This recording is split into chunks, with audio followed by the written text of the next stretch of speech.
నిన్న నేను ఒక కథ చదువుతూ ఉన్నాను. ఇది అస్సాం రాష్ట్రంలో జరిగినటువంటి వాస్తవం. అస్సాం రాష్ట్రంలో ఆ కొండ జాతి ప్రజల మధ్యన చాలా తెగలు ఉన్నాయి. అందులో గ్యారో తెగని ఒక తెగ, ఆ గ్యారో కొండలలో ఉన్నటువంటి తెగనమాట. అది చాలా కొన్ని వేల మంది ఉన్నారు. అందులో అంతా ఆదివాసీ జనాంగము, సుమారు అడవి మనుషులాగే ఉంటారు. అందులో నరమాంస భక్షకులు కూడా ఉన్నారు. ఏమండి, అంత భయంకరమైనటువంటి జాతి ఆ జాతి. అయితే అక్కడికి చాలామంది మిషనరీలు ఎన్నో సంవత్సరాలుగా వచ్చిపోతూ ఉన్నారు. క్రీస్తు సువార్త అందకుండా పోలేదు. విన్నారమ్మా, ఎన్నో సంవత్సరాలుగా సువార్త అందుతూనే ఉంది.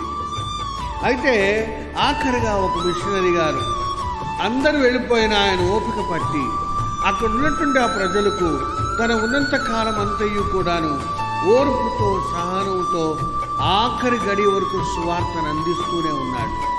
తన సువార్తలో ఆఖరిగా ఒక యవనస్తుని గెలుచుకున్నాడు. వింటున్నారమ్మా? ఎవరిని?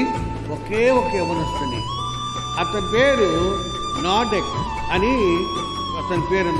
అని అతని పేరు.